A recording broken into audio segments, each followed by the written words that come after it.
guys? Welcome back to the Spike NFC North podcast. My name is Lex, representing the Green Bay Packers. We're going to be talking about Week 3. To join me on this panel, I got the always Mr. Corey Thompson representing the Detroit Lions, Kareem Reed representing the Philadelphia Eagles. We got Mr. Shadow Boxer Lane over there, Lavon Lane representing the Chicago Bears. We got Mr. Axel Roy in the bottom left representing them Dirty New Orleans Saints. And then at the bottom, we still got the bottom feeder, Mr. Devontae Crowder representing the Dallas Cowboys. Obviously, Week 3 was wild. All right, let's just get that cat out of the bag. It was batshit crazy. Like, way crazier than anybody anticipated. So, if you guys saw a previous episode, Kareem Reed and Mr. James Robinson had a heated exchange. And, obviously, the Eagles and Rams played. Kareem, tell us what went down, brother. Well, first, let me get my bullshit out the way. They call me Mr. Belt the Ass the third. You know what I mean? And Mr. Belt the Ass the first, he put Belt the Ass. But I say all that to say, we got Belt the Ass in the first 3 quarters of the game. I mean, god damn. But I will say this respectfully, and I'm not being funny. Thank you, Los Angeles Rams. Thank you. Because I don't know what happened at the halftime if everybody walked in and slapped the offensive coordinator in the back of the head, just one by one, all 53-man roster, and said, throw the ball. Or if Nick Sirianni said, you can no longer call plays. Or if Jalen Hurts turned off his mic and his helmet and said, I'll call the plays. But whoever and whatever happened, thank God. I'm so happy that the Rams, because I feel like if we would have won that game, grinding it out like we won the first 2 games, he would not have changed the offense up. We would still be doing the same dumb shit. Exactly. And the Rams putting belt to ass for 3 quarters showed somebody said, okay, yeah. Kareem, right. I'm not gonna take thunder. I watched it. It was belt to ass. Like it was belt to ass. I was like, what is happening? I'll turn the game on and got so mad immediately. Devontae woke up. He was asleep. We walked in the crib. He was still asleep. He said, oh, the Eagles must be losing because you tripping down there. I was when I walked in and turned that TV on. I said, oh, hell no. I said, bruh, I knew. You can ask Lavon and Devontae. I knew. I started sitting there prepping myself for just the word lashing I was going to get on this goddamn. I knew they both making fun of me. I'm over there. I'm just like, I'm ready to call out a bird. Listen, it was. I'm so happy that and I'm not saying this with no malice. Shout out to my boy James. His team played a hell of a game. But I'm so happy because it showed that we cannot compete in the NFL, because we know this is the NFL, and not throw the ball. And not even just throw the ball, because we threw the ball a little bit these last 2 games, but really throw the ball. Exactly. And take shots downfield. All this conservative energy, whatever he was trying to do, that's bullshit. It's fucking bullshit. And he know it's bullshit. And the Rams called it. They tested it. They called us out. And they made us show who we really are and who we claim to be. And that's the Philadelphia Eagles and the Super Bowl champ of 2024. Yeah. So, I'm just happy. We won the game. Shout out to my boys, Jalen Carter. Shout out to my boy, honestly, Jalen Carter kind of redeemed the bullshit he did Week 1 with that dub. Like, he absolutely did. But you can run it back. And I said, our defense is going to be way better when Jordan Davis starts to prove that he's Jordan Davis and he's stepping up in our defense. Yeah. And he did. When we needed him to, he stepped up and proved why he's in the NFL and why the Eagles picked him when they picked him. So, that's my rant. Shout out to my boy James, Mr. Belt the Ass the third. I'm here, baby. 3-0. I got a question. Go ahead. Yeah. Just this quick question. So, Kareem, that was a great game. It was a really great game. I just want to know. You know me, I'm gonna ask the question. Was it truly belt to ass? Was it truly belt to ass? Might have been or was it just a good up on the forehead? Because, like you said, the first 3 quarters, you didn't have that belt on your shoulder. No, we didn't. You know what happened, Lavon? Lavon, what happened was James swung it, and at the beginning of the 4th quarter, that nigga caught it. and took it and started swinging back on his ass.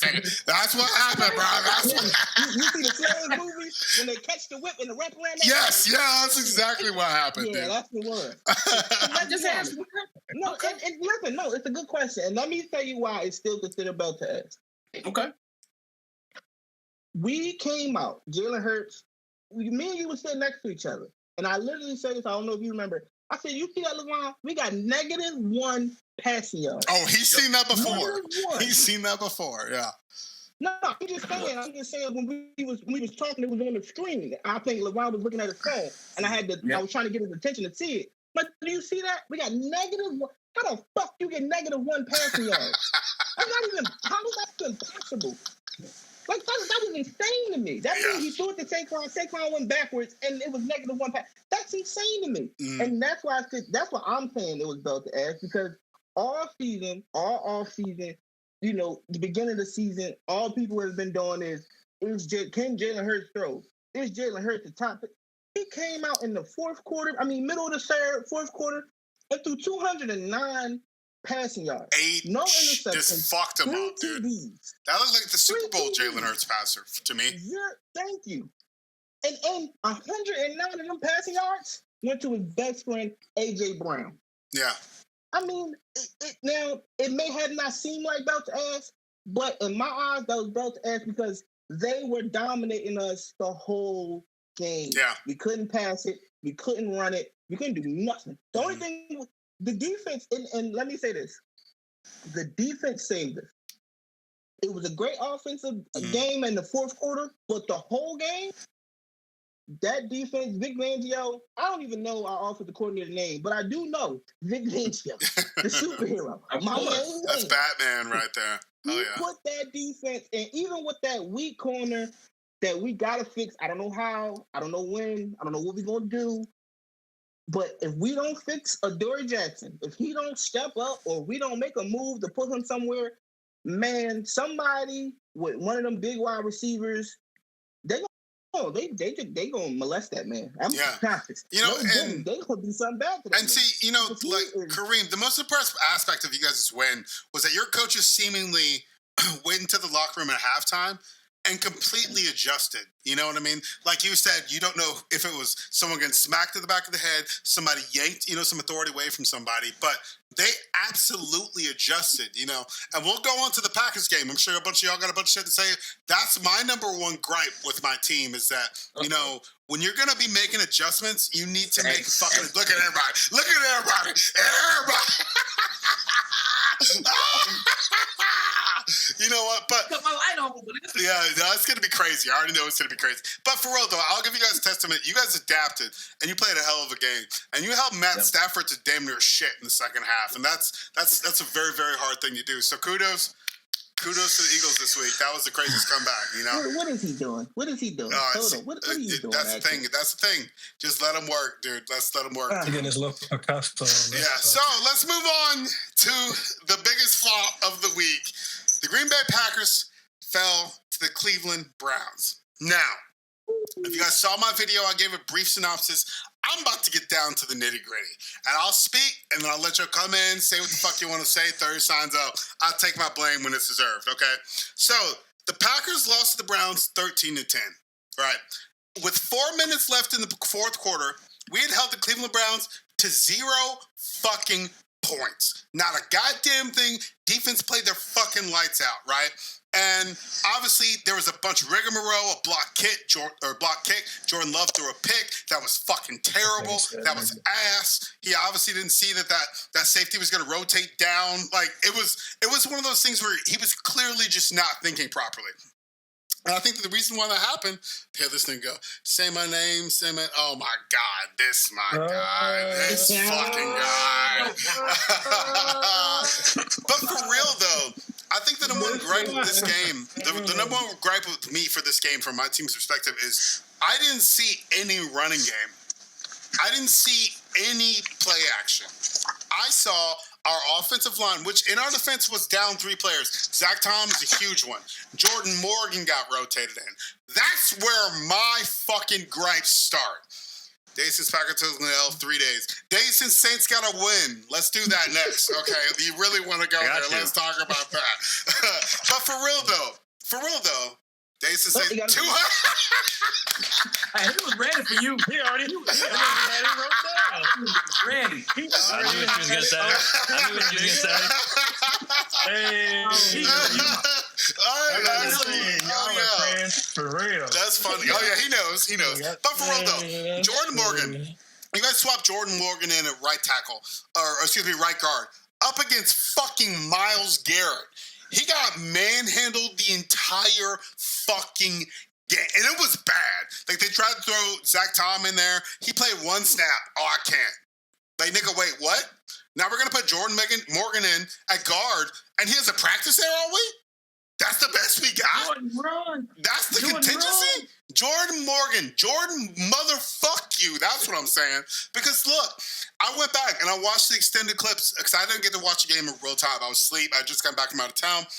Bro, Myles Garrett mugged this man the whole goddamn, and they triple teamed him and still got mugged the whole fucking game. You know, and even outside of that, dude, Matt LaFleur coached this game like a bitch. Like, he really did. And this is what I talk about. You know, some weeks he comes out there with this aggressive offensive front. He has these, you know, these compounding defenses and shit. But defense wasn't the problem. Our offense was shit. Jordan Love was fucking trash. Like, this week, Jordan Love was fucking trash. I'll say it. I didn't say he is. I said he was trash, okay? Why? Why against Cleveland, though? Yeah. And I'll tell you why. If you go back and you look at the film, nigga, he had no time. Like, zero fucking time. Like, zero time. And, like, even, you know, the touchdown pass we did get to our receiver, which it was his first NFL touchdown. That's a silver lining. But, like, dude, he had no time, and his decision-making just wasn't on point. His checkdowns were eradicated because there's so much pressure coming at him. And it wasn't, like, just a forefront coming. It was like the edges on the side coming around the outside. And then, obviously, they switch off Myles Garrett's penetrating through the center. Our line was just trash. Like, without our starters, we look like a completely different fucking offense, and that's a red flag that we have to obviously address moving forward as far as depth is concerned. Another thing, fucking special teams. You know, the Green Bay Packers have not had a top 10 special teams unit in over 18 years. 18 fucking years. We've been mediocre at special teams for at least 18 years. And Rich Bisaccia, yeah, literally, that's always been it. Like, literally, always. Like, and my thing is like this. Like, I think there's a silver lining to this loss because, like I talked about on the show previously, Matt LaFleur and Goody are not guaranteed contracts next year. You're coaching for your fucking job right now. And this was it. Arguably, I was watching a bunch of Packers content, watching a bunch of videos. This is the number 2 worst Packers loss under Matt LaFleur's head coaching job. Like, easily, you know? And it's like, it's one of those things, too, where obviously, you know, we have to, you know, throw the elephant in the room. Cleveland's defense is top tier. Just saying. Oh, their offense is trash, but their defense, gone.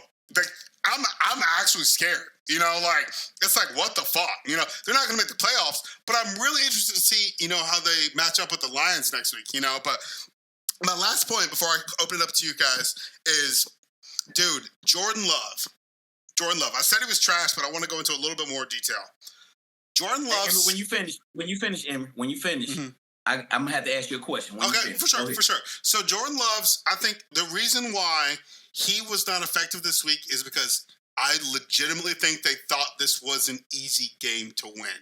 Like I've said on the show, and I went back and watched the press conference. Matt LaFleur said he doesn't want these teams to look at the season as getting a win. It's about going 1-0 every week. Fuck the record. Mm-hmm. You got to put your blood out there. You got to do that shit. This team did not play well on all 3 phases of the game. Hell, the defense kept us in it. You know, and that's something I'm not used to saying about the Green Bay Packers. You know, that's another testament to Jeff Hafley and his coaching leadership. But, like, dude, the fact that I didn't watch this game makes me very, very happy. Because if I had, bro, I probably would have broke the computer we're recording this podcast on right now. Because, dude, it was just not. To see this team go from week 1 to week 2 to that, it was ass. It was absolutely ass, and it was disheartening. But, like I said, That was the best defense we've gone up against yet. I mean, like I said, Cleveland's top tier. You know what I'm saying? So it's one of those things where now we know the offense has to up their level to our defensive play. And I think that honestly, like I said, with Matt LaFleur now having a guaranteed contract next year, he's got to put belt to ass and get his games together. You know, Lavon, you said you had a question? I had a question. Yeah, one of the things I have not heard you say, and I also have not heard any of the people say at ESPN. Mm-hmm. What happened to Spinal? What do you mean? What happened to Spinal? Like, why was I haven't heard nothing about. Well, I haven't heard nothing about Michael Parsons. The reason I say that because you didn't say nothing about your defense is good, mm-hmm. but at the same time, Cleveland kept it competitive, mm-hmm. meaning they offense. Yes, they stalled out, especially first half but they scored 13 points in the last quarter. Yeah, honestly, not even the last fucking 4 minutes. Like, let's be real. Exactly. Yeah. So I heard that they ran at Michael Parsons. Is this true?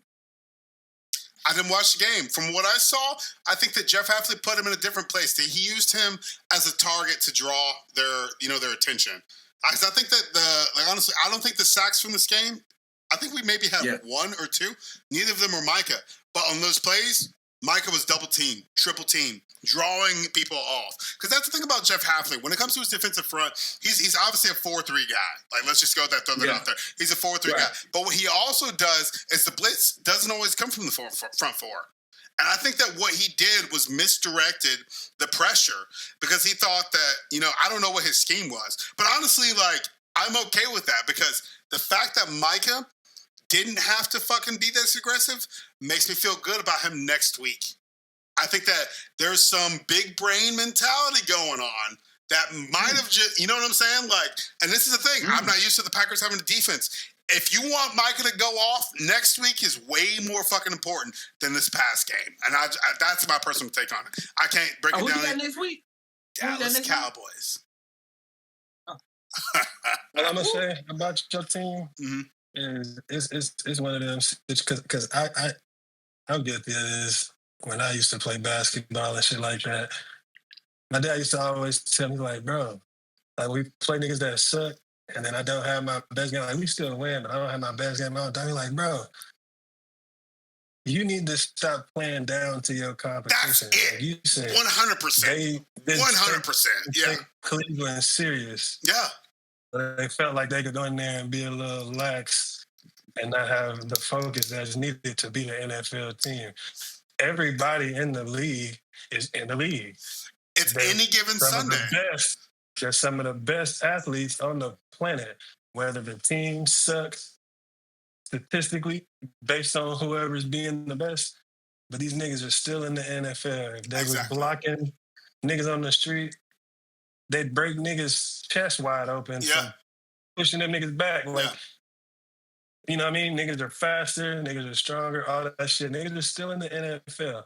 That's why, like Corey always say, any given Sunday. Exactly. Any given Sunday, somebody could pop out and make you pay. Slap you in the mouth. Taking the game seriously. Yeah, because that's what happened to us. It was a slap in the mouth. I didn't watch the game either, but that's the highlights and just the way we all picture the Packers playing this year, the way y'all look the first couple games. Yeah. That's just how I take it. Yeah, honestly, I didn't take him serious. Vontae, I'm so glad you brought it up because that's an absolute reason why I'm glad Matt LaFleur's job isn't guaranteed next year. I'm not saying he should be fired, but I think if there's ever a way to light a fire under a head coach's ass, it's that tomorrow's not guaranteed. This loss was on him and his scheme. And that's like my silver lining is because you guys have heard me on the show. I've had doubts and I've vocalized them. But actually, you're next. But I really think that, like, Corey, Vontae, you were exactly right. We play down. That's the thing the Packers do. We get comfortable. We get a lead. Maybe it's a division lead or whether it's a lead in the NFC, whatever the fuck you want to call it. And we just think we're there. And it's like, no. Like, that's not the winning mindset. It's week to week, 1-0. You know, Play Axel, down to us. We suck. shut up. We'll talk about you later. Axel, what's up, man? So I wanted to look into some stuff on your game. Okay. Y'all had 14 penalties. Yeah, I forgot about that. How many yards? 140? 140? 150? Let me show you something that sticks out since we were talking about Mr. Spinal. You know, actually, a stat guy. Mm-hmm. Mr. Spinal himself had 2 neutral zone infractions, which is offsides for anyone who doesn't know. And they both occurred on the Browns' game-winning drive that got them close enough to be able to hit the field goal. Yes. So technically the loss, yes, is on, in my opinion, Mr. Parsons. You know, I see your logic. Yeah, to some degree, for sure. For some degree. Also, had our offense scored points, we wouldn't have been in the situation in the first place. Micah Parsons, one thing I'll give him is when it's down, he gets hungry. He literally is like a monster trying to feed, and he just sees red. Those infractions, because I actually looked at those, it was his hand placement. That's what it was, because he was trying to dig deep with his back foot, you know? And it's like, that's shit. Like, obviously on that game-winning drive, it was bad, but also the fact of the matter is we let them get the momentum. We had shut them out the whole fucking game, and we just got comfortable. It's like people who run it back out of open end zone and drop the ball before they cross the goal line. It's the same exact thing. You got to complete it. And, you know, Axel, I'm with that. Solid point. I don't think that's going to happen in Dallas, but we'll discuss that later. Anybody else got anything you want to say? I just want to say, you said that you put it on your coach, says his fault you lost. Okay. I don't watch your team like that unless is Jordan not the type of quarterback, or does he not have the authority to? No, he doesn't. He doesn't. No, he doesn't. That's the thing. Is there's certain games audible out of that shit. Yeah, I know. But see, here's the thing. But here's the thing, though. That's the thing, though. But also, he sees his line crumbling in front of him. Your options are limited at that point. You understand what I'm saying? Even if you had audible to a run on the outside, you still got to be able to get the ball off and have somebody in place to make the first block in order for it to be a positive play. But the thing with that is, with the play call, the blocks change. Mm-hmm. They doing what they're supposed to do based on what the coach is calling. If the play is audible, he changes it to a pass or changes it to a run, whichever direction. Mm-hmm. The blocks and the assignments change. Maybe something different could have happened. It could have been a matchup. When you're an elite quarterback getting paid all the money he's getting paid, when I don't think he showed enough to get that type of money this week. When you're in that position, in weeks 1 and 2, Jordan was calling audibles at the line and then throwing dots. Okay, so why didn't he do that? Why didn't he do that? That has to be done every game. Yeah, but also, that's the thing, though. Have we ever seen the Packers playbook? We don't know. Like, as much as I love to speculate about it, because I'm pretty sure that his checkdowns are limited to certain formations, certain fronts. Like, he can't go from, a fucking standard, a HB sprint to a fucking 5YR gunplay. I don't know if that's, in his trick bag or his freedomness. And that's another thing, too. Matt LaFleur has to be able to allow his quarterback to make those instinctive decisions. That's what didn't happen. He coached scared. Therefore, Jordan thought his options were limited. And the fact that in a second and a half, his whole line's fucking knocked over and Myles Garrett's about to rip his goddamn head off. You know what I'm saying? Like, that timeline is super short. Maybe that's something that they've been working on this week. I can't say.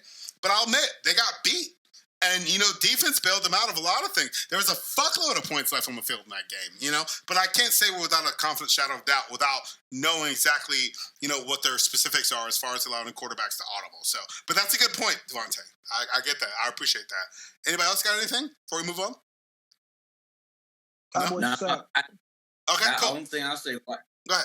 Well, the only thing I got to say is, actually, you brought up a good point about the penalties. That's one of the things I was telling Kareem about. Remember Kareem about against Detroit.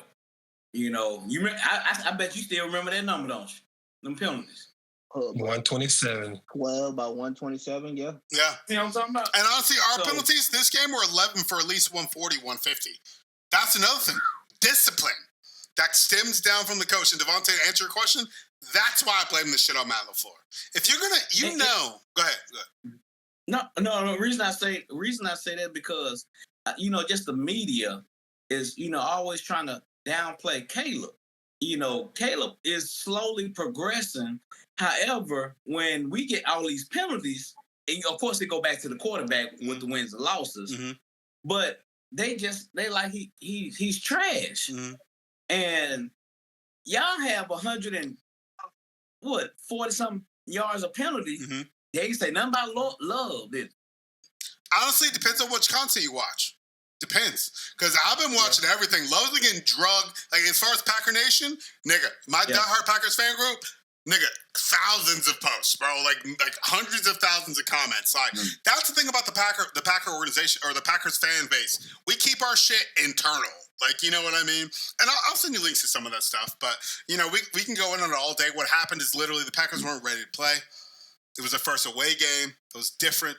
Protocols were different. Timing was different. The locker room was different. And these boys weren't ready for it. And that's just how it is. You know what I mean? And back to the head coach. Yeah, back to coach. And that's another thing. That's what I'm saying. Nigga, our defense is running. Apart from, Micah's doing fractions on the last drive. But I mean, to be real with you, every press conference I watch from Matt LaFleur, he has the same fucking tone, and he's saying the same shit. You gotta give credit to where those people are due. Shut the fuck up. Hold yourself accountable. Like, I'm sorry. And I've been saying this, and we're only in week 3 going into week 4. Like, bro. Yeah. This is not a winning mindset. Your job is on the line, nigga. Put up or shut up, And that's pretty much where I'm going to leave it. Guys, we're going to take a quick intermission. We'll be back. We're going to go on and talk about the other 2 matchups in week 3 right after this. We'll be right back.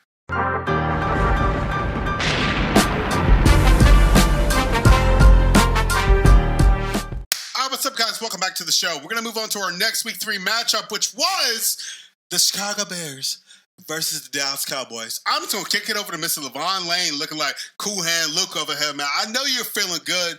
Talk your shit. How you feeling, brother? You know what, honestly? I can't even talk. But I'm going to talk. It's not going to be on the level like Kareem. Definitely not going to be on the level like Imorie. Definitely I'm not at the level of Lopes over there. Axel. Be right there, bro. Yeah. So, actually, I want to... Actually, I'm going to give it to my little bro, Devontae. Devontae had a lot he wanted to say. He had a lot on his chest that day. And I want him to go and say what he got to say and do your thing, bro.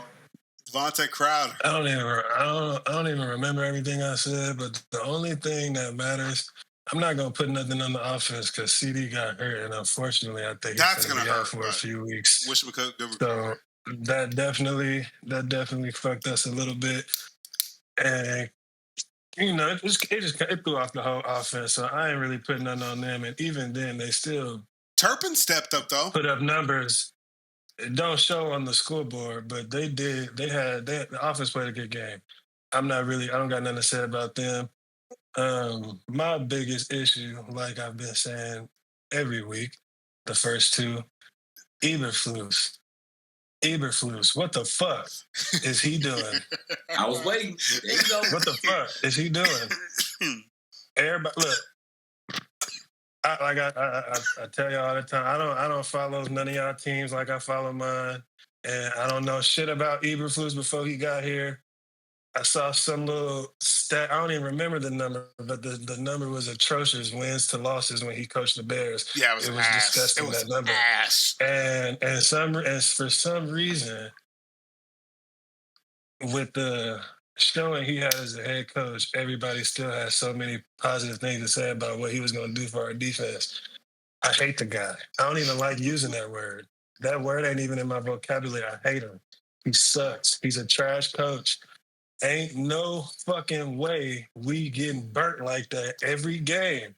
Every quarterback that's played us have put up 250, 350 easy, with the exception of Jalen, because of, like Kareem said, that offensive scheme they was working with was trash when they wasn't involving the receivers. But Russell Wilson put up 455. 455 is Caleb nuts for put up Russell Wilson. Like, what the fuck? Caleb put up what? Almost 300. About 4 touchdowns, 4 touchdowns. 0 picks. I don't know how many. I don't know. 0 picks. The nigga barely got sacked. I don't even think he got sacked. Nope. Don't even got sacked. 0. He ain't throw no fucking interceptions. Nobody made no mistakes on that offense because the Cowboys defense just made it too easy. They didn't put no pressure. They wasn't out there looking like no type of threat to Chicago. Them niggas did whatever they wanted to. They didn't run the ball that well. Our running defense has definitely stepped up. I'll give the Cowboys defense that. And I don't think it got nothing to do with Eberflus. It's just because we got big bodies on that line who know how to play football. Also, Kenny Clark is doing wonders on y'all's defense. Yeah. Is, yeah. He's making. It was great for us. He's making a difference, and I can see with how we're not getting ran all over like we was last year. But that don't matter if every time a nigga want to throw the ball 50 yards, it's a completion. And it's a wide open completion too. Like not even contested anything. Lavon Diggs needs to go. I know he got injured. I know that probably affected how he's playing now. He gotta go. It's a part of the game. I get it. He has to go. Every game he's played this year, he gets burnt. He's tripping up over his feet. He's covering the wrong parts of the field. I can't take it. I don't think I've ever heard you say those words before. Like you're legitimate, dude. I've never seen, like, got a nigga want to smoke over here. We've had our ups and downs. We had our ups and downs on defense the last few years, but I ain't never seen. And the secondary, our secondary is really never really been the best, with the exception of when Deron Bland had all them fucking pick sixes a couple years ago. But it's just atrocious the way niggas can come into Dallas or Dallas go wherever they play, and niggas have no fear of throwing that ball. Niggas ain't worried about nobody getting a pick.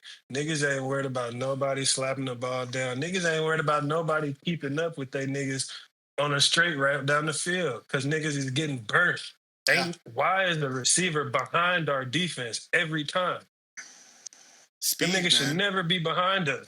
We should always have somebody in front of them receivers ready to shut that shit down. And that's not what we're seeing. And I just don't know. I don't know what else. I don't know what can be done. I don't know. Because y'all know me. I understand coaching plays a part, huge part. I get it. These niggas are still professionals. They still know how the game needs to be played and what it takes to not get burnt for 200, 300, 400 yards every game. To a crisp. You know what I'm saying? So it's, to a fucking crisp. It ain't even funny. It ain't even funny how bad the fucking secondary look for the Cowboys. Maybe the players just ain't got it. Maybe they don't believe in themselves. Maybe they don't believe in Eberflus. Maybe they don't believe in the fucking team they play for. I don't know. I'm not in the locker room. I'm not in them coaches' meetings. I'm not in none of that shit. So I don't know what the fuck is going on. But like we said before, the Cowboys can score 30-some points. Maybe not now because CD's about to be out a few weeks. But it's not sustainable if the niggas we play can score 40. What'd you say the coordinator's name is?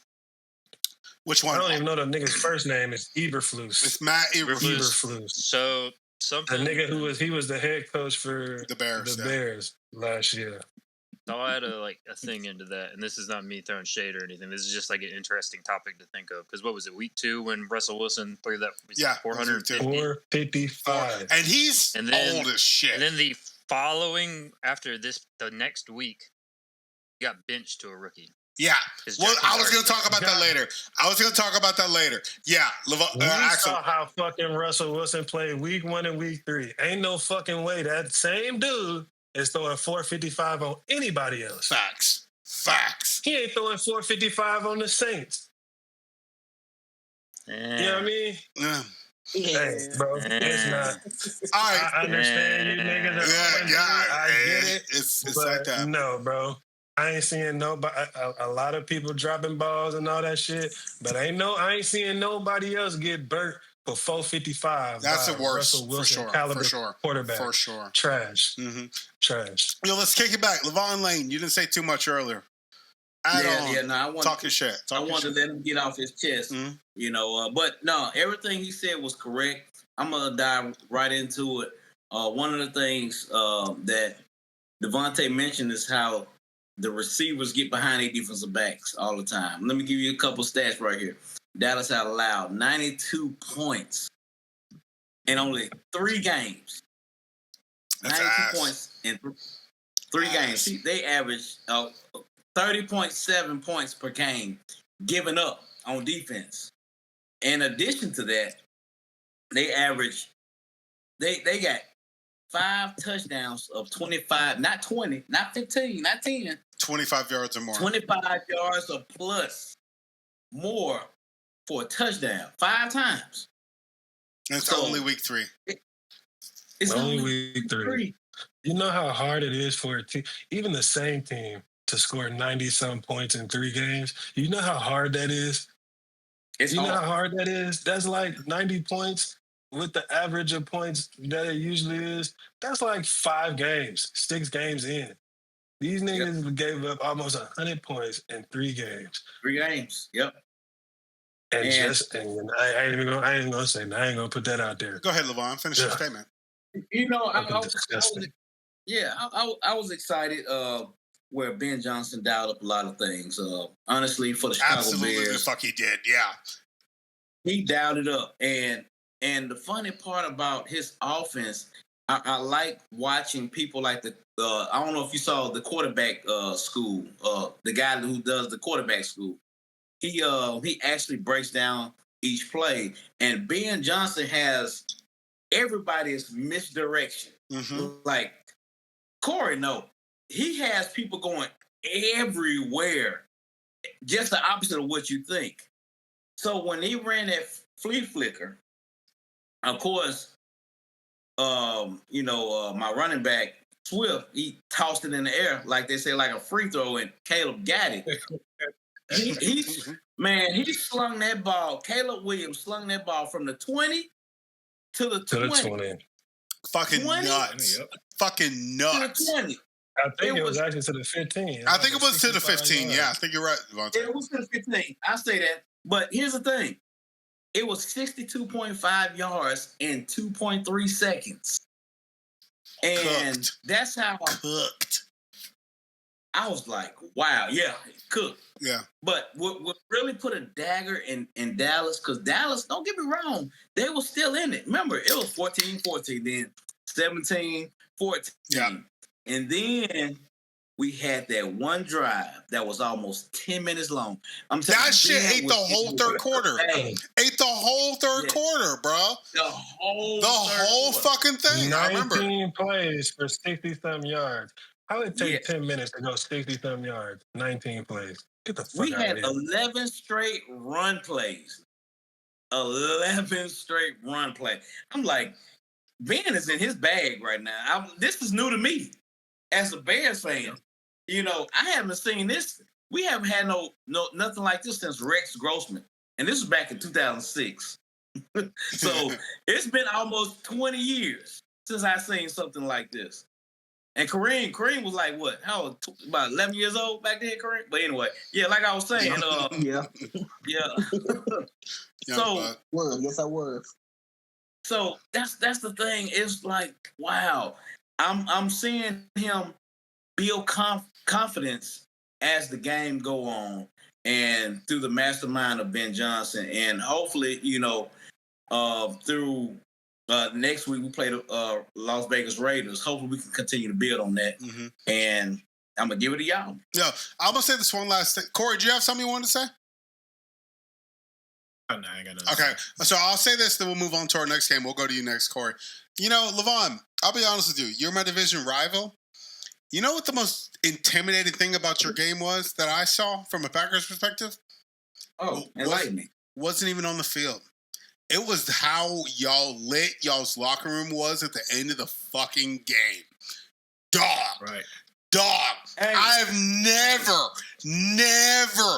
ever seen that level of intensity from your team. And that's what something I'm looking. Dude, Ben Johnson was screaming louder than every player in the fucking locker room. He was. That's the part right there.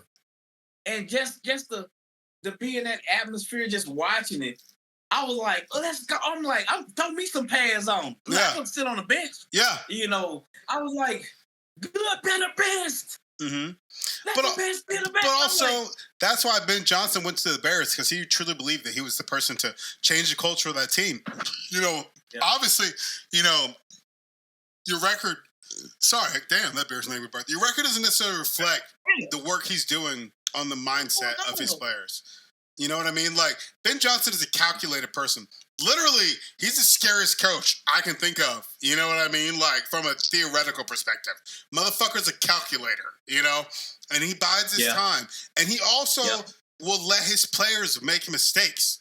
But also, like, when you do it right and you validate that, that's how you light a spark, just like Papa said, you know? And obviously, great win on Chicago for that. You know, we thought it was going to be a closer game. Caleb Williams showed up. Caleb Williams, nigga, after that game, everybody thinks MVP, you know, but that's typical delusion. You know what I'm saying? No, we don't think that in Bearland. Actually, yes, he got the NFC Player of the Week. Now, check this out. I'm glad you brought that up. Mm-hmm. So I told Devontae, before the game started, I said, Devontae, y'all gonna win 41-28. Am I wrong? That's what you said? Yeah, he said, something like that. You 40, said 40 that? something, or 21 or something like that. Yeah. Okay. I said, before the game, I said, y'all gonna win 41-28. That's because you gotta understand, I just came off a 50-piece from the Lion Pride. Yeah. You know, so my confidence is a little low. Mm-hmm. And so I don't know what to expect of going against Dallas with that offense. I see, who's right top. You see what I'm saying? So, yeah. So here's the thing. I told Devontae at work, I said, Devontae, do you understand that the previous two games, whoever played the Chicago Bears became NFC Player of the Week as far as quarterback? Mm-hmm. J.J. McCarthy, Jared Goff. I didn't realize Caleb was gonna get it. Yeah, hey, that's what our division is all about, bro. Honestly, I thought Dak was gonna get it. Honestly, y'all's team showed poise as a whole. You had a 50-piece dropped on you last week, and you answered. That's coaching. That's building and sparking a mind. That's the number one thing I'm talking about. And I'm not talking about the coaching in terms of what plays are on the board. The energy of your coach trickles down to all the people on your team. You know what I mean? And I just saw Corey take a drink. We haven't done this yet. Can we get a spike? Here we go. Hey, let's get a spike, bro. Like, it's been a minute. You know what I'm saying? Like, hey, bro, we're in the league. We're back. We'll do this. We'll take intermission, then we'll talk about the Lions a week too. But hey, love y'all, motherfuckers. Hate y'all's teams, but love y'all. To the spike. Let's go. The spike. Fuck you. All right, boys. We'll be right back. We'll talk about the Detroit Lions. Be right back.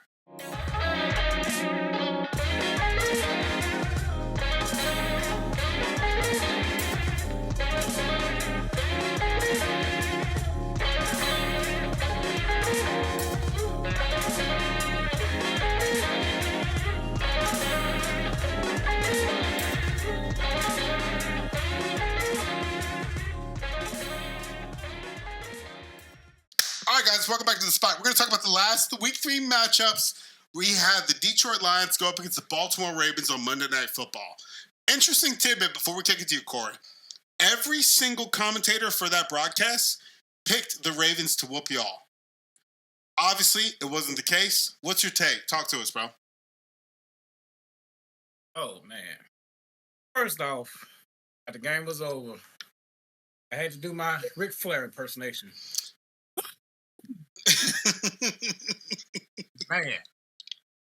Man, that was a great game. That was a game which was for me was a must. Just that we for real. So like you said, everybody picked Baltimore. Say it again, Lo. Say it one more time. Sorry, you kind of lagged. Everybody picked Baltimore to win. That was a must win. Everybody. Lines. Mm-hmm. Everybody. You know what I'm saying? And from what I see, Dan Campbell, he got that team prepared.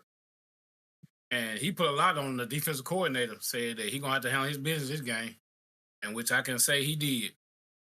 And one thing that Detroit did, they signed the guy, I think Malik Cunningham. He played for Baltimore, like under Lamar Jackson. And they used him like Lamar Jackson at practice, like a mobile quarterback, how you defend him and stuff. Mm-hmm. So that definitely helped because, you know, you come out with 7 sacks against Lamar Jackson. Dude, their O-line was cooked, bro. Y'all fucked them up, man. Yeah. Especially with the new DC. Yeah, exactly. And praise to Kevin Shepard, man. I'm telling you, a lot of people say we're going to fall off because we lost our coordinators. But from what I'm seeing now, minus week 1, I forgot who the fuck we lost to. But anyway. Green Bay? Sorry. Week 1, man, Waste management. I really don't see no fall off. I really don't. I don't see no fall off. I think the chemistry coming. You know, we still got some room to grow. You know, but Kevin Shepard, the DC, John Morton, the OC, man, they doing a good job, you know. And I like the plays on offense that John Morton called him. We're not doing too many trick plays. Now, he did a trick play Monday night, but I love everything, you know, with Goff throwing for 200 plus yards. Montgomery, 151 yards. I'll say Montgomery. Montgomery was the back this week. Montgomery was the back. Just saying, like, I picked him up in fantasy. The best pick I did, but my bad. That dude ready. And then you got St. Brown. I said this earlier at work. You know, he that wide receiver. I know people don't put him up there. He's up there. I'll give it to you. As a Packers fan, the best I hate it. He's up there. He's up there. Oh yeah, he's up there, man. That dude got the hands. We went for it 3 times on 4th down. Got it. All 3. Yeah. I mean, it wasn't one of them a touchdown, if I remember. Yeah. Yeah. That's the Dan Campbell energy, bro. Mm-hmm. Hey, Lo, can I keep some truth to you? Yeah, go ahead. Talk to me. I'm gonna kick a little truth to you, which of course with David Montgomery, which actually is his decision. One of his decisions was probably because of Devontae's defensive coordinator. And so let me tell you what happened. The Bears we drafted him because he was like a modern day Walter Payton. David Montgomery loves Walter Payton. He almost idolized Walter Payton. David Montgomery run hard like Walter Payton. That's why he's a bruiser back. He's definitely a bruiser back, for sure. Good term. Yep. Knuckles. Exactly. So here's the thing. When it came to contract time, the Bears offered him an extensive amount of money, which was amazing. Like we had never offered any running back like this since Walter Payton, right? Here's the funny part. David Montgomery, like, okay, but guess who came back door and offered him the same amount of money? Detroit Lions, buddy. Offered him the same amount of money. And he said, I don't want to be here in Chicago not because of the town, because of the head coach. Oh, who was the head coach at the time? Was that Eberflus? No. Eberflus. Oh! And that's why he left. And the coaches make it different, man. It's the coaches lose that locker room. Them players not gonna play for him. We found that out when Patricia took over. Mm-hmm. With he trying to get this is my way, the highway attitude. Yeah. That's good to have to a certain extent, but them players have to buy to what you're doing. Mm-hmm. Yeah. Because Darius Slay was saying, when he was playing for us, and he was working out with Richard Sherman. Mm-hmm. And Patricia gonna ask him, what you doing working out with him? I'm like, as a coach, why would you ask a player that? You should want him to be on that level. You know what I'm saying? And that just right there, it just killed it. It just killed it. Yo, killed it, man. Papa, can I take that and segue? Do you have anything you want to say about your game? Anything else?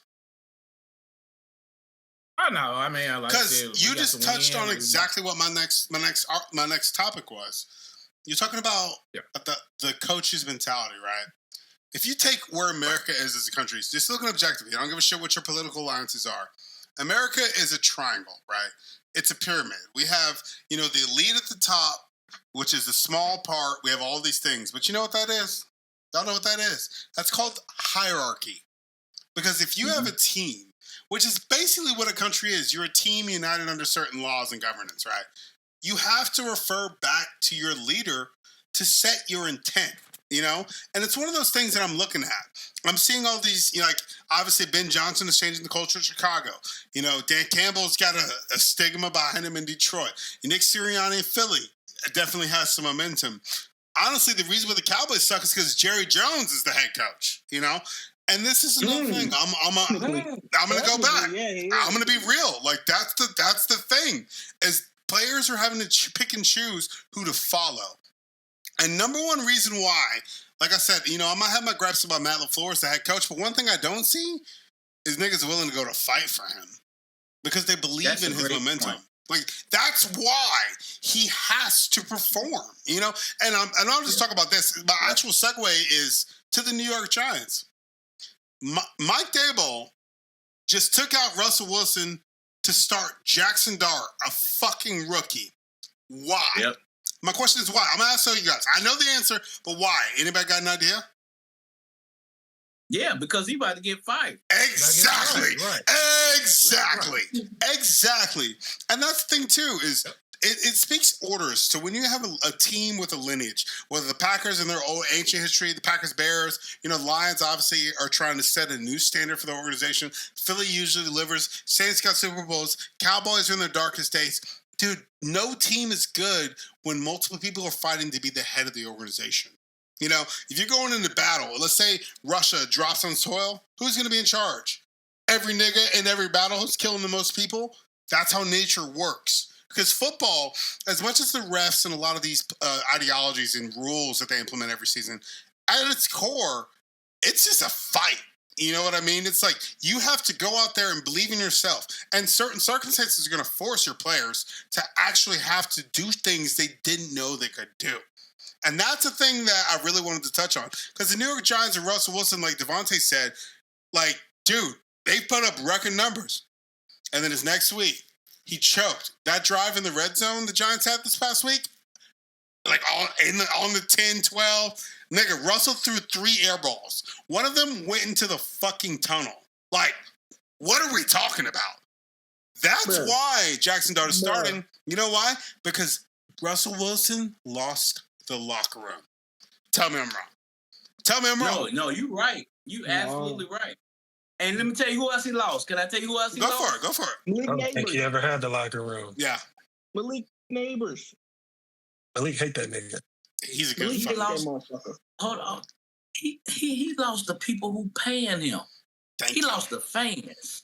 He lost the fans. And they didn't even buy into him initially either. Pass, they booed.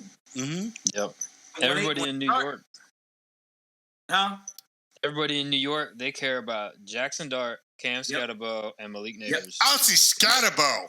That nigga? That nigga right there? He's going to be crazy. Yeah, he's going to be nuts. He was on contact. He went right into you. He went right in. As long as he can stay healthy. But also, he's a small, feisty motherfucker. Do you guys see how short he was in comparison to everybody? He's a small guy. He's a small, powerful guy.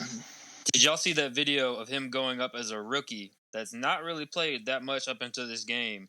Grabbed a veteran, like lineman or something, grabbed him by his pads and started yelling at him on the sidelines.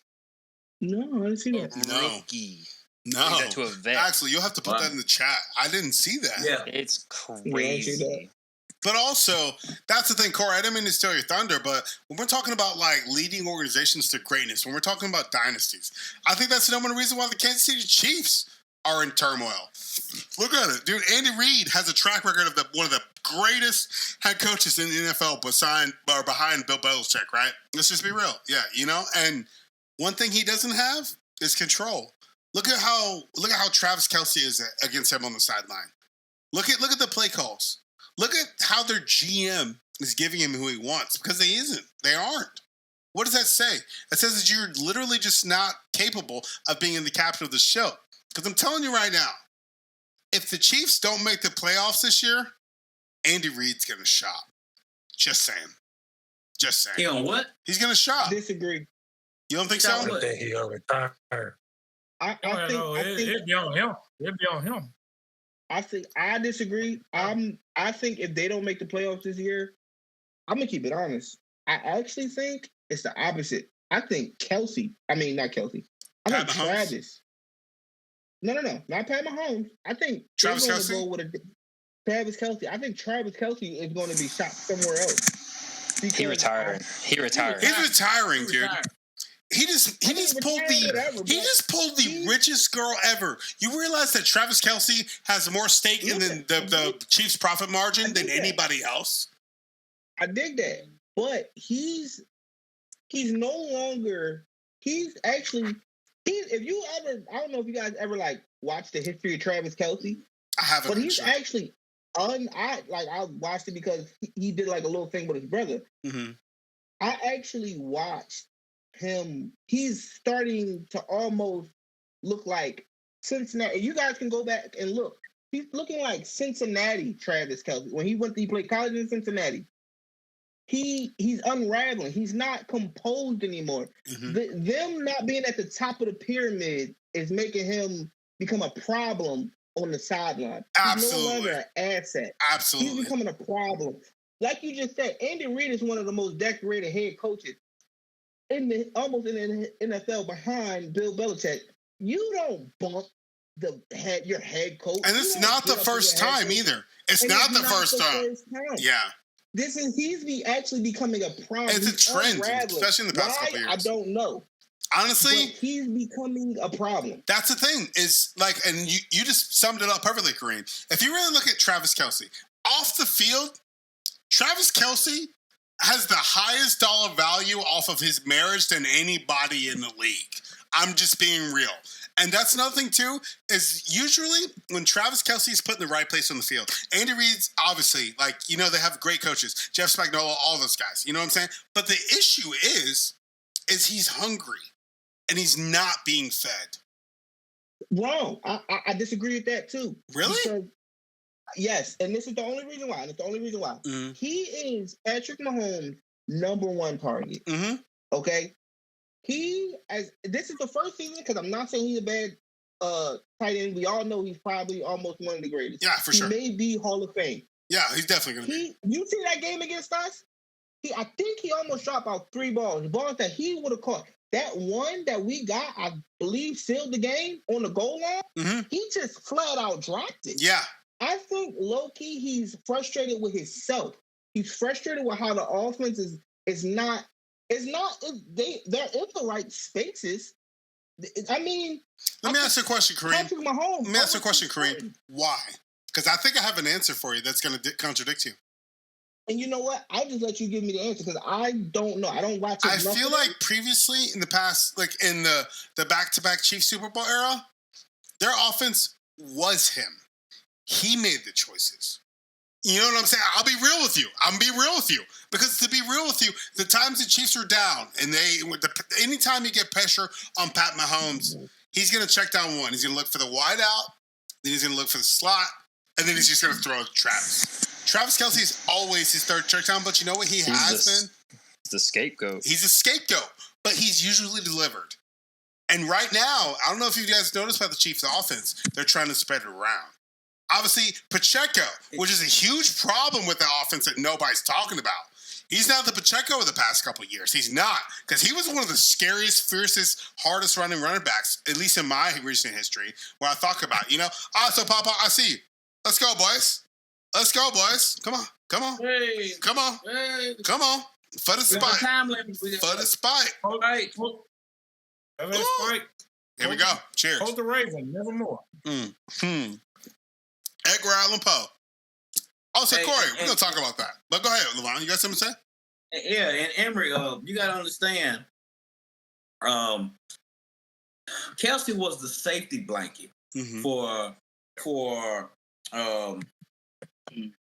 Patrick Mahomes. However, because he had a scapegoat, you know who his ultimate scapegoat was? Worthy? Tyreek Hill. Oh, yeah, for sure. You see what I'm saying? Mm-hmm. So he don't have Tyreek Hill. Now, if you notice, and I'm gonna let you go, Kareem. Let me just say this quick point. If you notice, they try to bring in veterans like DeAndre Hopkins. Mm-hmm. They try to bring in, other people who try to spread it around and make up for. And let me tell you, Tyreek Hill had a lot of attention. Dude, he's one of the fastest wide receivers in the National Football League. He's fast as fuck, like he is. Yes. And if you put 3 DBs on Tyreek Hill, who's the scapegoat? Kelsey. Come on. That's why he's fighting. That's why. Yes. He doesn't have his opportunities guaranteed anymore. It's now, and that's another thing too, is I feel like Pat Mahomes is getting more yards on his feet now than he used to. Yep. You know what I mean? Yep. Like, and that's why Kelsey, and like Kareem said, he's angry. He's hasty. Because he doesn't feel like he's as valued as he used to be. And the worst part is, go ahead. He's not used to being the focal point. He's not used to being the main head man who I'm looking to you and to get me out of this. And when he comes through, he don't come through. Yeah. You know why? Because he's not a fucking leader. He's a good player. Go ahead, Kareem. Yeah. And you know what? I just want to piggyback off what Lavon said because I didn't even think of it in that aspect. You right, Lavon. He was so used to, and technically, and I'm gonna say this, and like I said, taking nothing away from him. No, do it. He's technically used to being the number 2. Exactly. And with no pressure, because Tyreek Hill was the number 1, I could just bomb it down there to Tyreek Hill. Coverage. If they got a safety and 2 corners on Tyreek Hill, that means Kelsey's open. There's nothing to stop him from getting his yards. But now, what are they putting on? Him?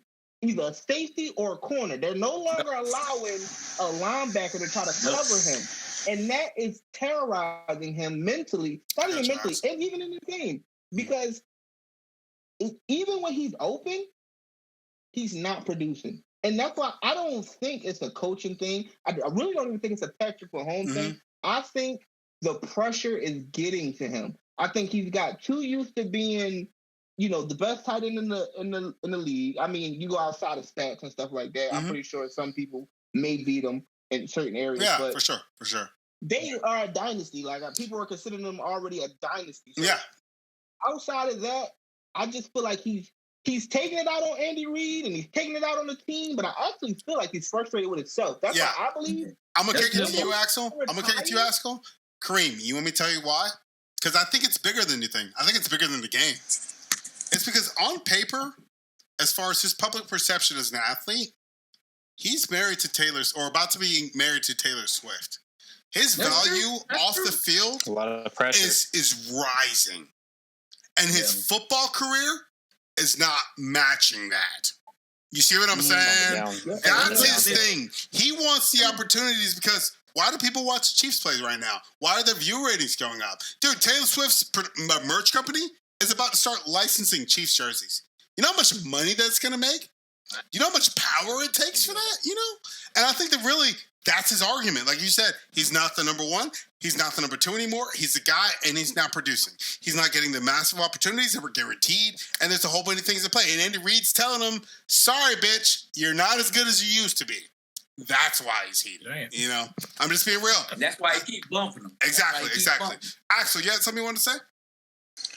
I mean, not really. I'll just piggyback kind of off of like what y'all said. Like, yeah, he's used to having that person downfield, and of course now he doesn't get that person that they kind of brought in to do it with Xavier Worthy, and that's his own fault for killing his own player. Exactly. Which is a whole nother thing. Whole nother thing. Just saying. You look at like all the stuff from back in the day when they were when Kelsey was like this.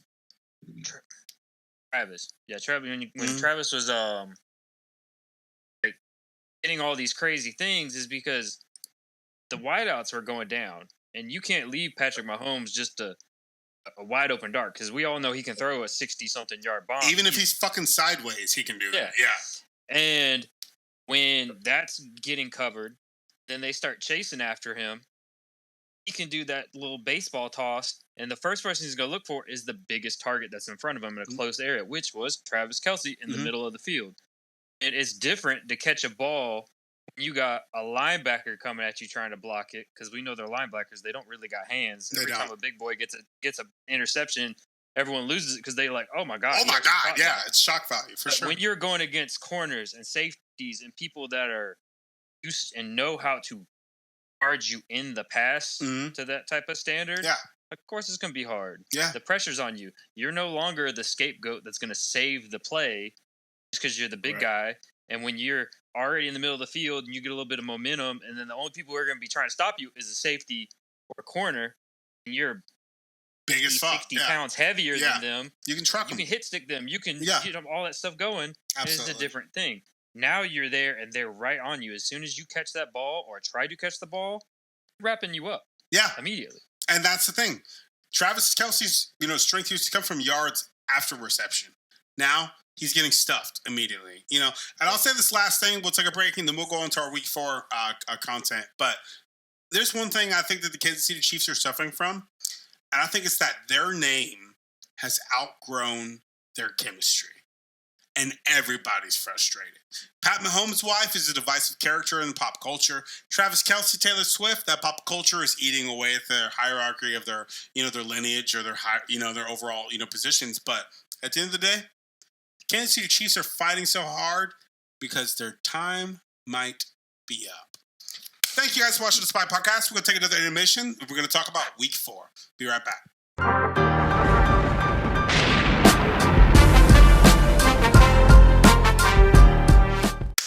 Guys, welcome back to the Spike Podcast. We're going to be talking about our Week 4 matchups. Obviously, a lot of our teams are coming off very divisive wins, very divisive losses, and a lot of opinions are up in the air. A lot of tensions are high, a lot of emotions are here, and we're throbbing. But on this show, our goal is to give you guys our authentic takes. So moving into Week 4, we just heard from Corey a little bit talking about his Lions win.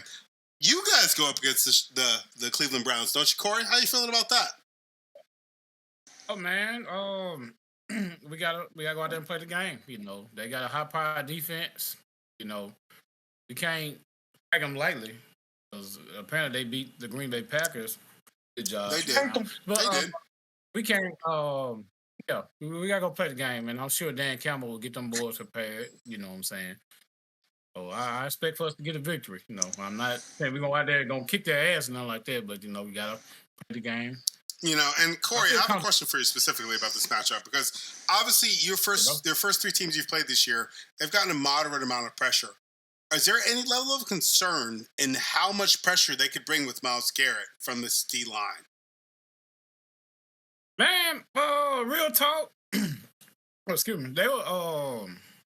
I know Myles Garrett a beast. It's hard to stop that guy. Yeah, he's a fucking tank. Yeah, it's ridiculous. He gonna do his thing. So I think Kevin Shepard, our defensive coordinator, I think he gonna come up with a game plan to try to.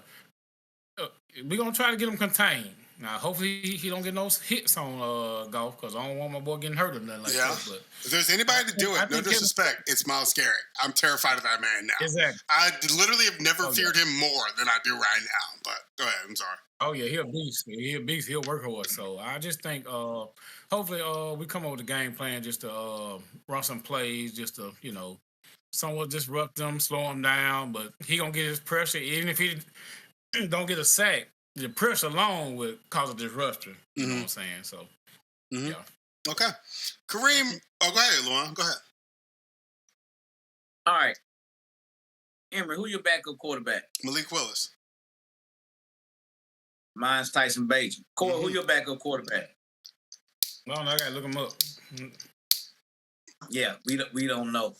So if Myles Garrett came and kind of put a little Nolan Ryan. One moment, doctor. For the older folks, a little Nolan Ryan on it. How you gonna rebound off? Like I don't mind. You remember in week 2, I was almost calling for Tyson Bagent. Mm-hmm. Still kind of if it wasn't for last week, you still would be. Exactly. And Imorie, he ain't getting rid of Malik. Nah. Fuck no. Absolutely not. No. I love him as and you gotta understand, Green Bay quarterback got beat up a little bit. He did. Yeah. He's still fine, but he got beat up just a little bit. Offense line better. But Kyle Allen is our backup quarterback. Okay. What you know about him? What do you know about him? He's just a backup quarterback. That's all I know. Okay. Fair. We don't use, like I said, we don't use our quarterback like golf as the main source. We are balanced offense, so we're gonna establish the run first. Try to establish the run first. So that's the main thing. We have to run that up and stop it. So you know what I'm saying. To test to that, I'm not gonna be real. That was our plan too. We couldn't, and I'm not saying anything in the grand scope of anything.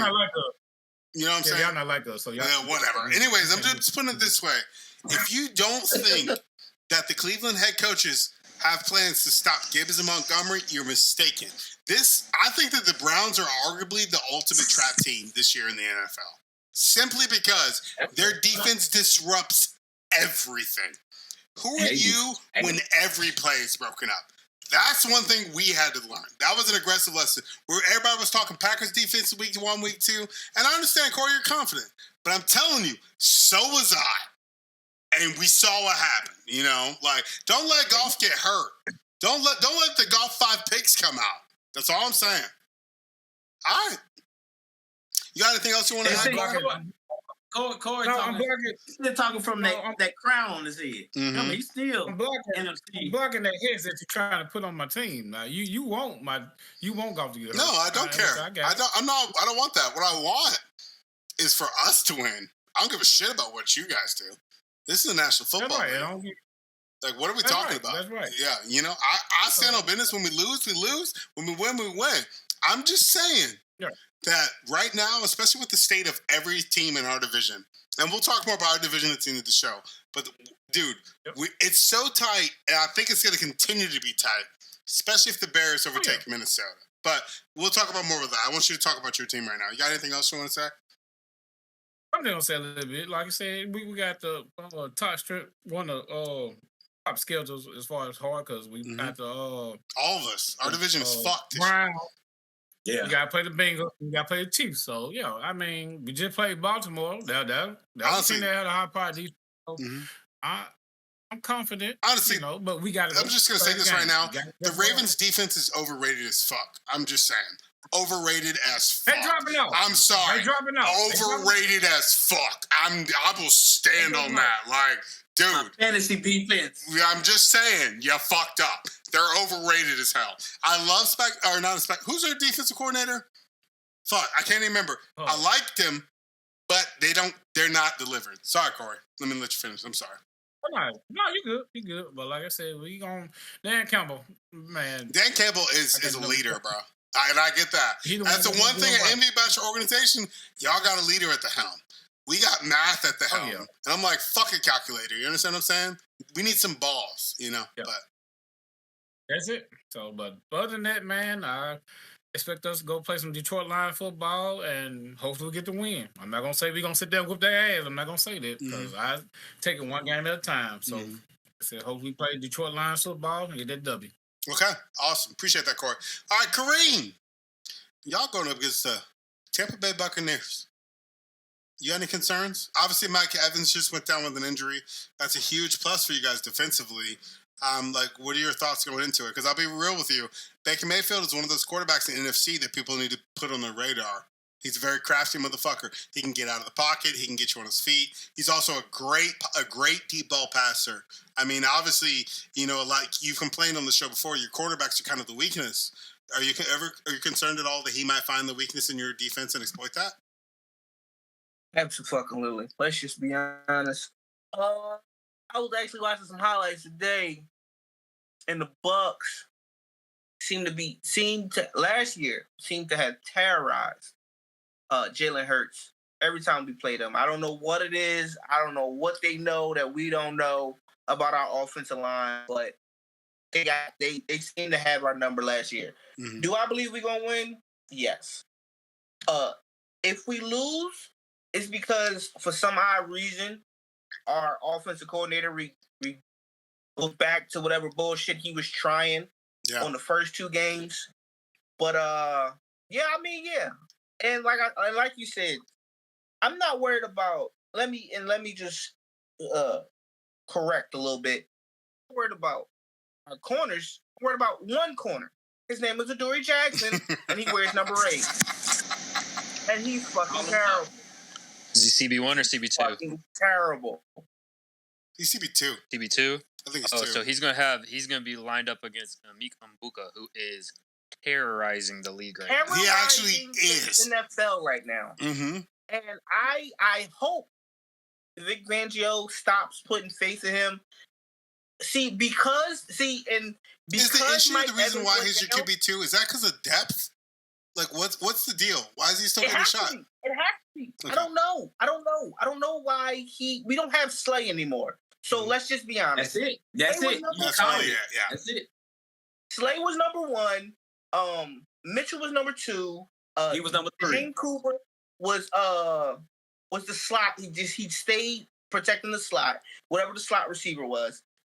We lost Slay, so we had to try to find a DB2 because we really like DeGene Cooper in that slot. Dude, Cooper DeGene is a motherfucker, bro. God damn, bro. And so we let Imorie Jackson go there, and we just don't have nobody better, and that's the scary part.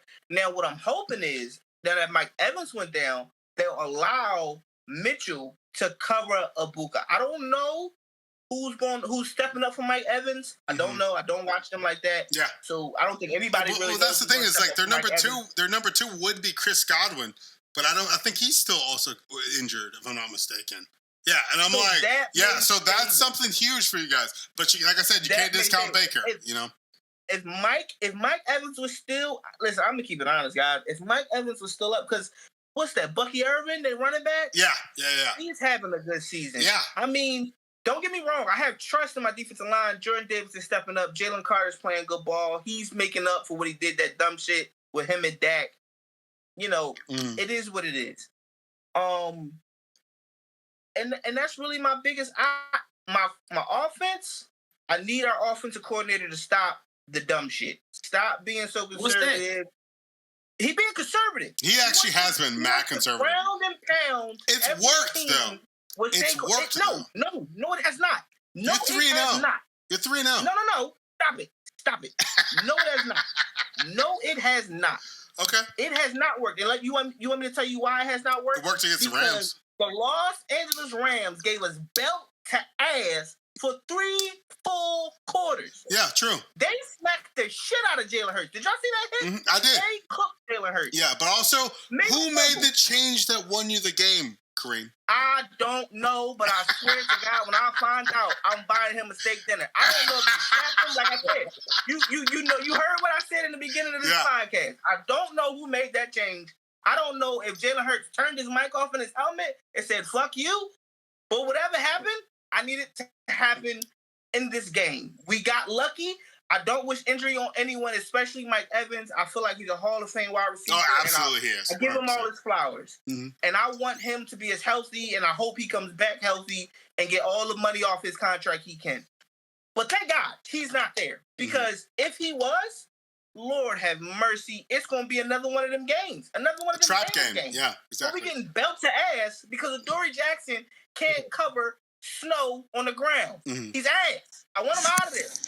I actually want to go get T.J. Gardner-Johnson to go do, I don't know, make some shit happen because he got released by the Actually, you have something to say? That man got a lot on his chest to be undefeated. Listen. It's the National Football League. Listen, it's the National Football League. We can't play like this. This is the Super Bowl era. It's all that dumb shit, holding people by the face mask and all the other shit that was going on back in the 30s and the 40s and the 80s. That shit Can't don't do fly that shit no more. Mm-hmm. You got to be a tactician. It's Exactly. niggas weighing 300 pounds running Tactician. 4 or 5. Yeah. What you doing?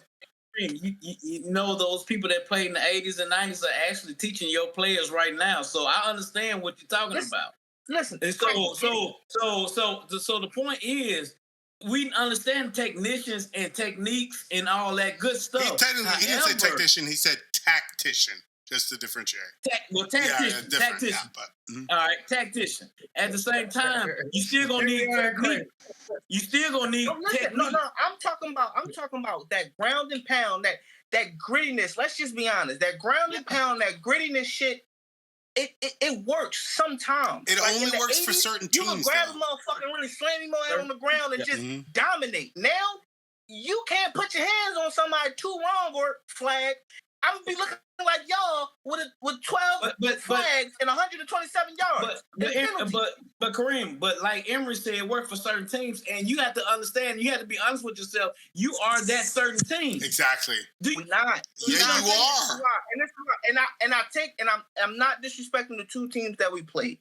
Okay, because if you look, we struggled, and I want to say this: we struggled. Those first 2 wins. Even fuck it, the 3 wins we got, we struggled with that ground. Don't matter. It doesn't matter though. What it was, because listen. If you go back to all them scores, none of them scores, and I know that y'all like, oh, Kareem, you want the blowout? No, I don't want the blowout. I just want to show dominance. We have about 4 wide receivers that are considered some of the top wide receivers. Well, okay, 2 wide receivers that's considered top wide receivers. I was about to be like, nigga, what? 2 more, John Ritchie and Jahan Dotson, who can make plays. They may not be the top, but they can make plays. Why do we have them only doing 5-yard, 3-yard? Because the coaches don't believe in them. The offensive coordinator you're complaining about doesn't want to give them their. That's the thing. Is when you're an offensive coordinator in the National Football League. That's my problem. Yes. Listen, right? Mm-hmm. And this is all I want to say. Y'all can move on, whatever. Mm-hmm. You look at the offense that we ran when we won the Super Bowl. Mm-hmm. When a team shut down our run offense, our offensive coordinator dominated in our pass offense. When the team shut down our pass offense, our team ran the run offense. You have to be balanced. Can I ask you a question? He's not balanced. Can I ask you a question? When did you see that from the Eagles prior to the Super Bowl? The Super Bowl. Thank you. That's my point.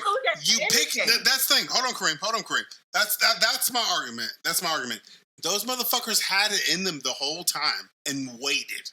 You used the word tactician. You muted yourself, by the way, Kareem. You muted yourself. But also, it's one of those things. You can't lead with that. You don't want to give people film of that. You're sweating over there. He is. No, listen. This light bulb is powerful as hell. The light bulb is powerful as hell. And it's like the fucking sun in this room. Listen, that light bulb, I don't know why. I don't know if you and Devontae let me walk out that store with this light bulb. But this motherfucker's powerful as hell. But all I'm saying is, I get what y'all saying. I get it. But, and this is no disrespect to the Washington Commanders and Olympia. I know y'all like to protect her and say, I can't. Oh, we don't need to protect her. We do not need to protect her. That woman stands on her own 2 feet. Like, yeah. Stop popcorn saying, listen, me and Vontae had a conversation, and he said something that I believe is now applying to the Eagles. Nobody's seen what Saquon Barkley could do because on the Eagles because he wasn't here. All they had was what he did on the Giants, and he was just the number 1 for the Giants. Mm-hmm. They never seen it. Just like they never seen my man who played for the Commanders. So they didn't know. That's why I'm not saying he's not good and he can't do it again, but I'm saying that's why this year he's having a little bit harder of a time with a better team. Mm-hmm. They seen him, they plan for him. That's what they do. They know now. Eagles have a nice line. We have to dominate the line and stop Saquon Barkley. He opens up too many doors. Mm-hmm. So yes, I get it. Last year we went with Saquon Barkley, 30 yards, 40 yards, touchdowns, all that cool shit. Mm-hmm. Teams now are planning for Saquon Barkley. Because I will. The one thing I will give Cam Newton is he was right. Nobody's planning for Jalen Hurts because nobody respects Hurts. So they're planning for Saquon Barkley. How many yards has Saquon Barkley got on the year? I don't think he had a 100-yard game. I don't think he has now. He hasn't. I don't think he had a 100-yard game. Mm-hmm. So what I'm saying is, y'all saying you can't lead with that. You can't lead with that because we keep trying to do some shit that we can't do that. We have to lead with the pass so the linebackers can back the fuck up and Saquon Barkley can then run. Okay. You can't lead with the shit you led with last year. You have to open up the playbook and give motherfuckers something new to look at. True. You can't do that. True. You come with the same shit you did last year. That's what everybody did. Plan for the shit you did last year. Okay, true. You can't do it. I hear you, Kareem. We're going to see what all your passion translates into. So let's move on. So week 4, we got the Bears versus the Raiders. Lavon Lane, what's up? Yeah. So I'm gonna keep my real short. I think we coming in with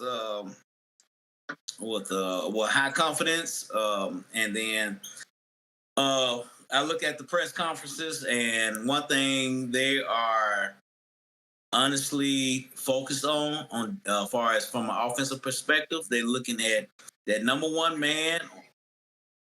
Sorry, I didn't mean to interrupt. I just saw her pouring up. I was like, "Oh, you good? You might as well." I saw it. I was like, "Come on now, like, let's go." Hey, you know I'm ready. Mm-hmm. Give a minute to the spike. Yes, sir. Spike. That's it. My bad, Lavon. Finish your statement. I forgot about the alcohol I had in my freezer for about 4 months. You come on now, get it, boy.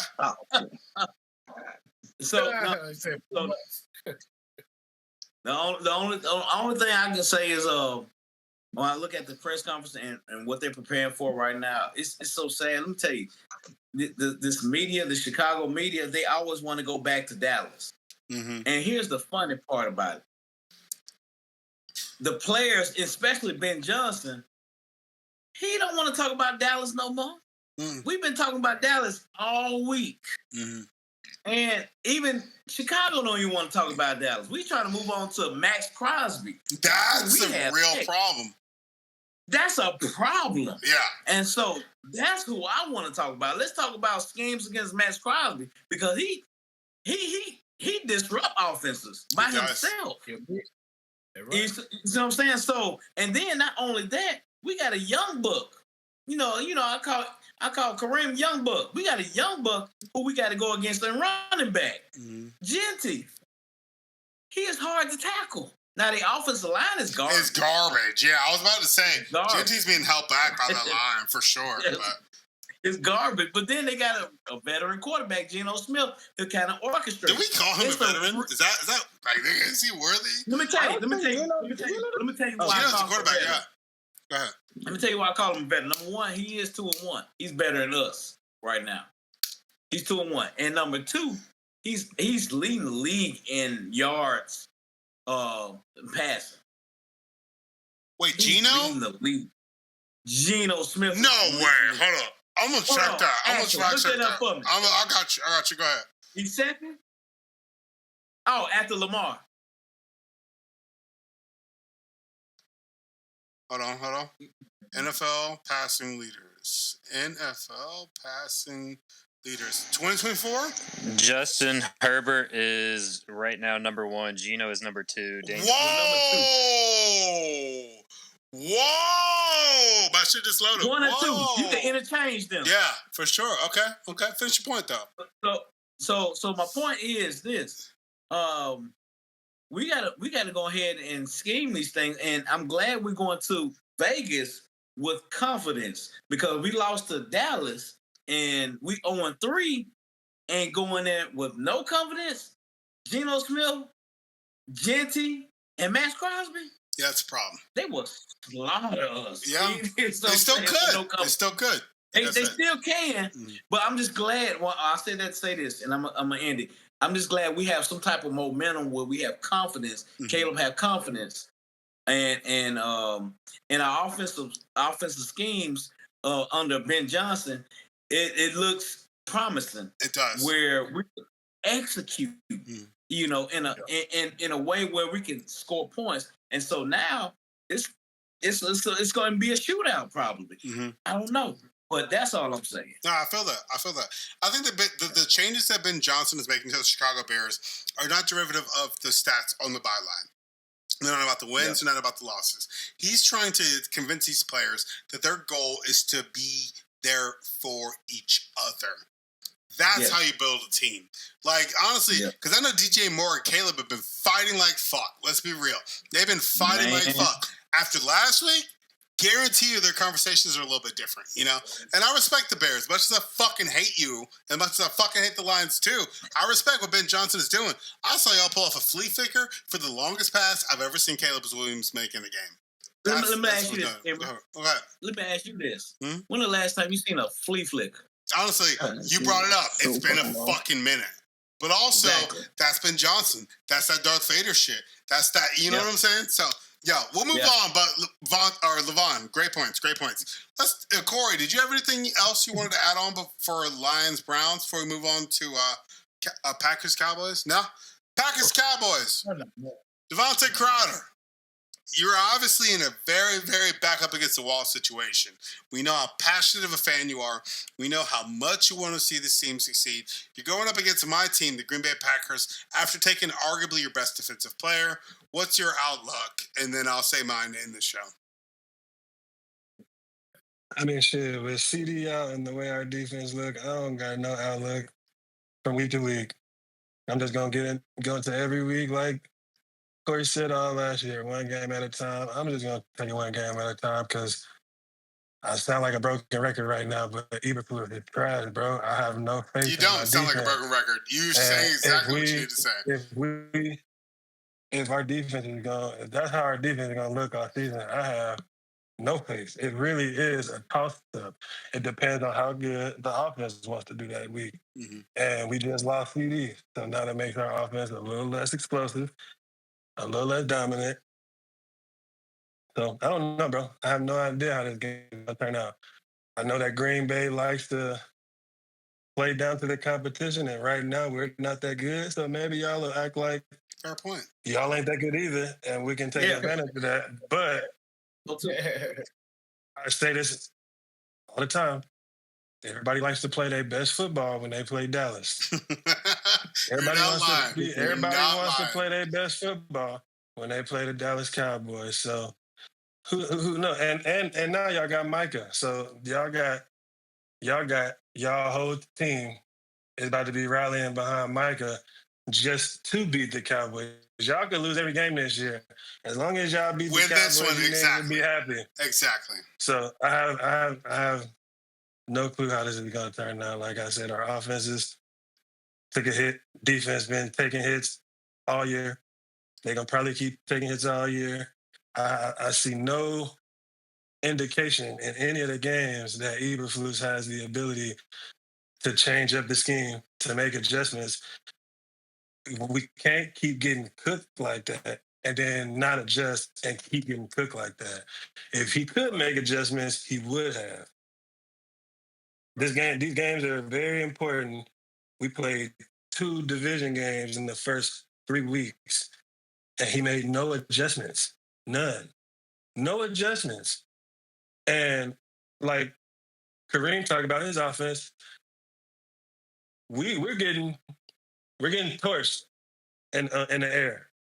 That's a fact. That's a given. We all see it. The Eagles wasn't torching us in the air. We was getting cooked because we didn't have nobody spying Jalen, and he fucking ran all over us and got every play he wanted.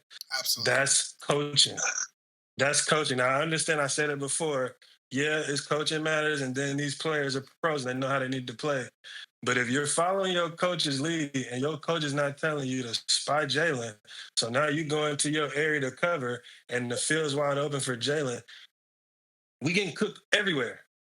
We getting cooked everywhere. Now, when niggas is running the ball straight up the middle and we know it's a run play, that's about the only positive I see in our defense.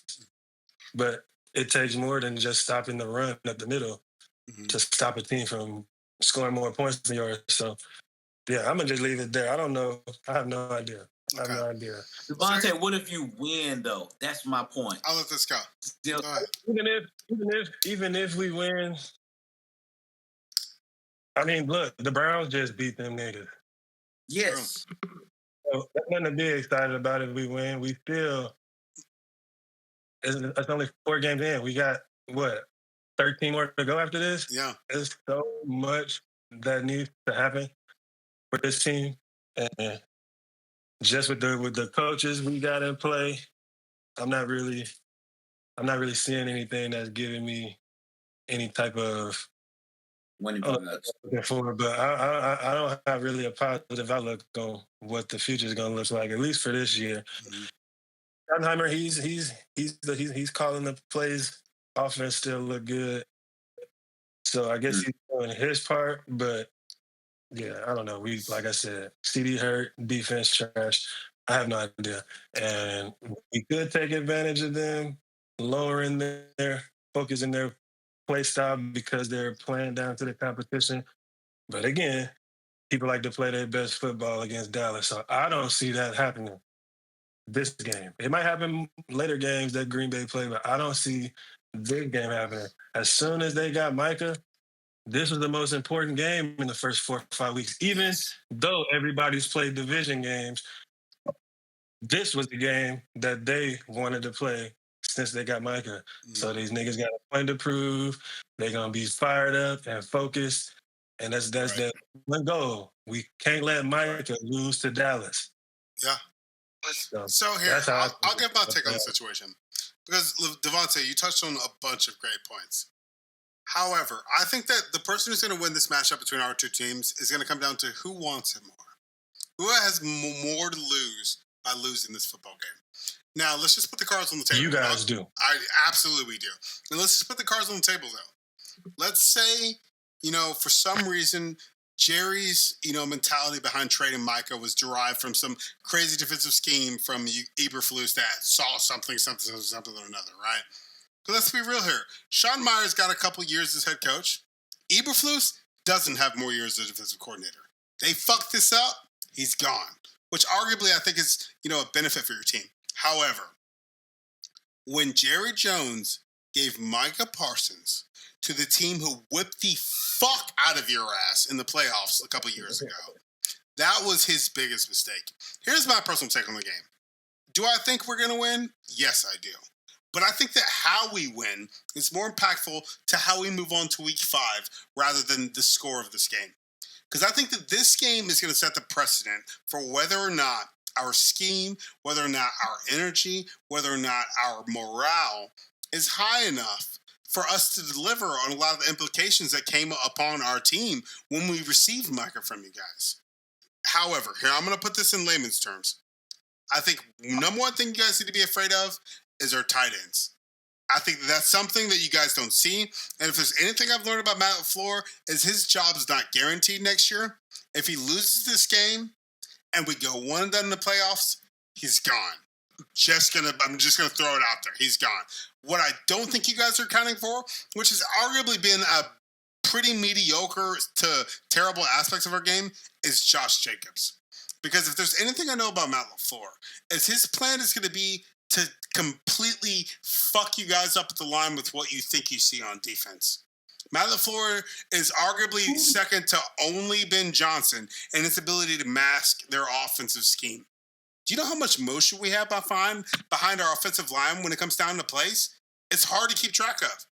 If you guys don't match us, vibe for vibe, step for step, fucking penalty for penalty, it's going to be a bad game for you guys. Now, with that being said, my number one concern for this matchup is we're coming into your house. Now, with that being said, we do have more playoff wins in your stadium than you do. That's not a shot at you. But also, I see that as a number one reason why, like you said, we play down to could be a factor. Now, the Green Bay Packers are an organization and, just a general team that is derived off of shotgun offenses. We're a passing, deep threat, scheming team. What I think is going to be paramount for us is for you guys to not know how. Now, let's be real here. Our receivers are like, dude, Jaden Reed being out with a broken collarbone terrifies me. Christian Watson being out so our wideouts are contemporary terrify me. But if things go even 30 to 40% according to plan, if this is the game where Matt Golden steps up with Josh Jacobs behind him, with Michael with a vendetta and minimal penalties, it's going to be bad. So my prediction is Packers win. But what I think it's going to be is this is a job security game for everybody on our coaching staff. Special teams especially. And I'll kick it to Axel. Axel, what you got to say? Buffalo Bill, Dr. Phil, Tylenol pill. I don't give a damn. Saints by 50. Can I ask a question?